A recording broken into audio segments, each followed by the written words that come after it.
Hoje retoma os trabalhos do Senado Federal, 1º de agosto de 2012, e estamos aqui novamente, senhor presidente, assumindo as nossas funções deliberativas no Senado Federal.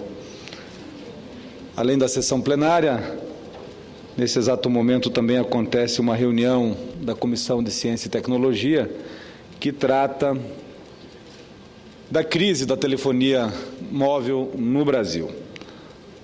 Logo mais estarei lá debatendo, juntamente com o ministro das Comunicações, Paulo Bernardo, este tema. Mas, senhor presidente, no último sábado, dia 28, foi comemorado o Dia do Agricultor. A data foi instituída no centenário da criação do Ministério da Agricultura em 1960, pelo então presidente Juscelino Kubitschek. Ou seja, comemoramos também o 152º aniversário do Ministério da Agricultura do Brasil. Hoje, 1º de agosto, quando o Congresso Nacional retoma os seus trabalhos, após o recesso parlamentar, eu venho à tribuna do Senado Federal registrar os meus parabéns a todos os agricultores do Brasil, e em especial aos agricultores do meu estado, o estado do Paraná. O que faço em nome de 3 pessoas. Em nome do senhor Agide Meneghetti, que é o presidente da FAEP, Federação da Agricultura do estado do Paraná, em nome do senhor João Paulo Kozlovski, que é o presidente da UCEPAR, e faço também, senhor presidente, em nome do meu pai, senador Pedro Taques, o senhor Jorge Proença de Souza. Completou agora, dia 17 de junho, 70 anos. 70 anos na agricultura, agricultor familiar. Morou no campo, 69 anos e meio da sua vida morou no sítio, na propriedade rural. Há pouco mais de 6 meses que mudou para a pequena cidade do interior do Arapuã, no interior do Paraná, a cidade de Arapuã. Eu mesmo fui agricultor familiar, por quase 20 anos, desde que nasci até os meus 19 anos, quando fui para a cidade para servir, para tirar o serviço militar. A agricultura do Brasil é especial. Nós temos falado nas comissões, aqui da tribuna do Senado Federal, que momento especial vive o Brasil, que momento especial vive a agricultura, e fazendo comparações, por exemplo, que o PIB do agronegócio cresceu no ano de 2011, 5,7%. O agronegócio representa mais de 20% do PIB nacional, e o PIB nacional cresceu 2,7% em 2011. Se nós retirarmos o PIB do agronegócio de dentro do PIB brasileiro, talvez o crescimento brasileiro seria muito pequeno. Se nós tirarmos da balança comercial o PIB do agronegócio, as exportações brasileiras, o déficit na balança comercial superaria os 50 bilhões de dólares. Que bonito é a nossa agricultura, né? Mas, senhor presidente, o agricultor já foi chamado pelos mais variados termos: camponês, lavrador, agricultor de subsistência, pequeno produtor e agricultor familiar. De qualquer forma, em qualquer terminologia, trata-se de um trabalhador de coragem que não se abate, falte chuva ou quando vem em demasia, quando chega o inverno com geadas ou granizo, ou no sol escaldante do verão, deve sempre continuar firme e esperançoso, trabalhando para garantir o seu sustento próprio, o da sua família, o do Brasil e, por que não, do mundo. Nós, brasileiros, que éramos importadores de alimentos algumas décadas atrás, hoje somos o 2º maior produtor de alimentos. Que orgulho danado que dá de ser brasileiro. O Brasil, gente,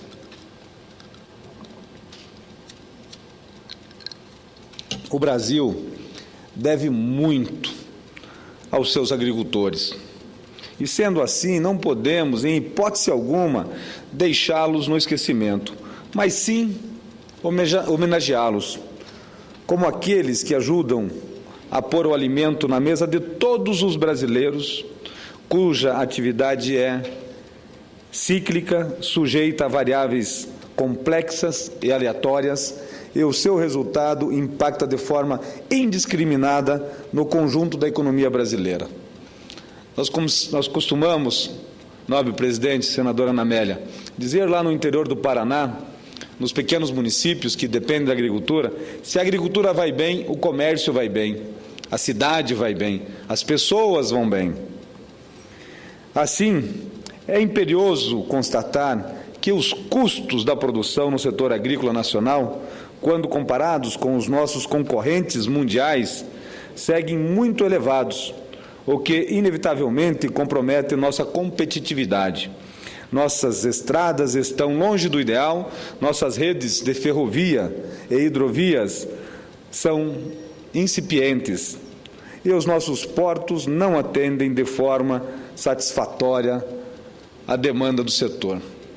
Há pouco conversava com um assessor, ele disse que esteve em Pernambuco durante o recesso, no dia da greve da Anvisa, e viu uma frota de navios aportados na Baía de Suape, esperando para carregar lá no Porto de Suape, ou para descarregar, ao custo de 25 a 30 mil dólares ao dia.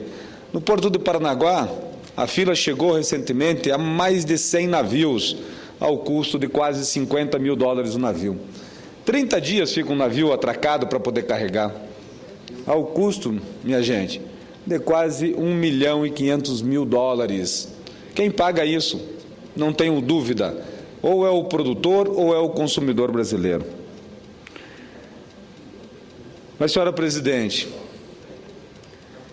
mesmo para os pequenos agricultores, familiares e de subsistência, a elevação dos custos para produzir tem se mostrado um grande obstáculo que merece a nossa atenção. Isso sem falar nas dificuldades decorrentes das intempéries climáticas, que infelizmente têm se tornado mais frequentes nos últimos anos, ao mesmo tempo em que temos assistido longas secas no sul do Brasil e no Nordeste. Temos visto enchentes em várias regiões do país, como aquela que aconteceu recentemente na região amazônica. Como representante de um Estado cujo papel da atividade agrícola é destacado na economia, não poderia deixar de saudar agricultores do Brasil e, sobretudo, estar atento permanentemente a todas as demandas urgentes deste setor. Ao longo desse pouco mais de um ano que estou no Senado Federal, tenho procurado fazer isso e com satisfação. Vejo que algumas dessas lutas já apresentam resultados positivos. Aliás, cumpre aqui destacar a atuação responsável e eficiente do ministro Mendes Ribeiro, ministro da Agricultura. À frente do Ministério da Agricultura, senhora presidente, na defesa dos interesses do setor. Também merece registro a atenção que vem sendo dada pela presidente Dilma Rousseff, cujo principal exemplo foi o lançamento do Plano Safra 2012-2013, com novidades importantes para a agricultura brasileira. A principal delas, senhoras e senhores senadores, foi o atendimento de um pleito que desde o início do ano venho defendendo nessa tribuna e também em audiências públicas na Comissão da Agricultura, junto com os meus colegas daquela comissão, que é a redução das taxas de juros para as operações de crédito rural. O país vem assistindo com grande satisfação a queda consistente da taxa Selic e também a luta empreendida pelo governo da presidente Dilma para a redução dos juros bancários cobrados do consumidor. Restava, portanto, darmos um tratamento semelhante ao setor tão essencial para a economia brasileira, que contribui de forma expressiva para o saldo positivo da nossa balança comercial. e que representa parte significativa do PIB brasileiro. Realizamos, senhora presidente, no âmbito da Comissão de Agricultura e Reforma Agrária do Senado Federal, por força de requerimento conjunto apresentado pela senadora Ana Amélia e por mim, uma audiência pública com a finalidade de discutir a redução das taxas de juros agrícolas. E assim pudemos dar nossa contribuição para os debates acabarem por redundar numa redução em média de 1,25% das taxas de juros comparados ao plano safra do período anterior. Passamos de 6,75% ao ano para 5,5%, em alguns casos para 5% ao ano. Além da redução dos juros, o novo Plano Safra apresentou aumento total da verba de crédito agrícola em 7,5% em relação ao Plano Safra de 2011-2012. Sendo que a parcela do dinheiro que terá juros controlados pelo governo, os juros subsidiados, cresceu 20% em relação ao Plano Safra anterior.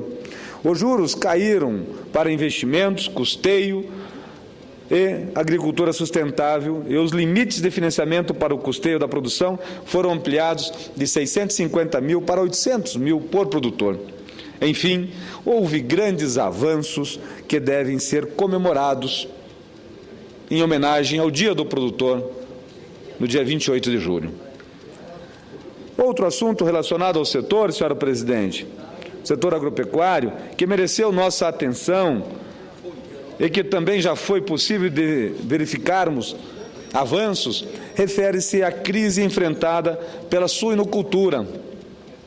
Novamente, em decorrência de requerimento conjunto na CRA, por Vossa Excelência, senhora presidente Ana Amélia, e também eu como um signatário, realizamos uma grande audiência pública no auditório Petrônio Portela para discutir os problemas enfrentados pelos produtores suínos no Brasil. E não só aqui no Senado Federal, em audiência pública, mas também dentro dos ministérios. Percorremos corredores, conversando com ministros e debatendo esta crise que cada vez verificamos que fica ainda maior. Inclusive, percorri o interior do meu estado essa semana, passando pela região principal produtora de suínos do Paraná, cidade de Toledo, no oeste paranaense, e ouvi de um amigo que esteve nessa audiência pública, o Berzoim, reclamações de que as medidas anunciadas pelo governo ainda não chegaram aos produtores, e assumi com ele e com toda a classe produtora o compromisso de verificar o que está acontecendo e por que, de fato, essas medidas anunciadas pelo governo ainda não chegaram aos produtores de suínos brasileiros. Senhora presidente, na ocasião desta audiência pública, foram apresentadas várias dificuldades que ainda temos que buscar soluções. Mas, pelo menos, uma das demandas apresentadas pelo setor, num primeiro momento, foi contemplada. Trata-se da inclusão da suinocultura como segmento beneficiário dos dispositivos constantes da medida provisória 563, cuja finalidade para promover a desoneração da folha de pagamento dos setores envolvidos. E não vem somente a suinocultura, mas também o setor de aves. Novamente, na região oeste do estado do Paraná, visitei uma importante cooperativa que tem seus produtos conhecidos no Brasil todo, a Copacol, lá na cidade de Cafelândia, grande produtora de aves, e ouvi deles também preocupação no sentido de que esse setor também está numa iminência de uma crise, principalmente pelo aumento exagerado do preço do milho e da soja, que no último mês está batendo todos os recordes. A soja no Brasil está chegando Que bom para o produtor rural, né? Há em torno de $40 a saca de 60 quilos. R$80 em média, nós já vimos contratos sendo firmados pelo Brasil. O milho, contratos acima de R$30. Isso impacta diretamente no custo da produção de proteína animal, que tem na sua base o farelo de soja e também o milho. Senhora presidente, depois de amplas negociações nesta MP, a 563, com o senador Romero Jucá, relator da MP, conseguimos viabilizar a aprovação de uma emenda parcial que atende de pronto a suinocultura e também o setor de avicultura para soluções para o setor avícola e o setor de suinocultura, que é um segmento que emprega centenas de milhares de pessoas por todo esse nosso país. Por fim, senhoras e senhores senadores, não poderia deixar de abordar a tramitação, votação e aprovação do Código Florestal. O meu pronunciamento hoje, ele é para o agricultor brasileiro, é em comemoração do seu dia, do Dia do Agricultor. Inclusive, estive numa comemoração, num sindicato dos produtores rurais, em Nova Aurora, uma cidade do interior do Paraná, no dia 28, pela manhã, juntamente com centenas de produtores rurais. Mas esta reflexão que eu trago agora sobre o Código Florestal, ela é no sentido de analisarmos a vida do produtor rural, daquele que mora no sítio, na cidade, mas que tem a sua atividade em agricultura. A tramitação, votação e aprovação do Código Florestal como algo positivo para o setor rural do país, pois, a partir desse marco, enfim, poderemos levar segurança jurídica para a produção agropecuária brasileira.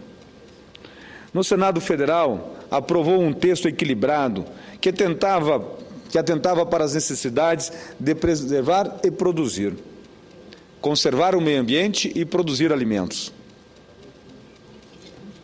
A Câmara rejeitou parte dessas novidades introduzidas pelo Senado, o que levou a presidente a vetar parcialmente a nova lei e apresentar uma nova medida provisória dispondo sobre os dispositivos vetados.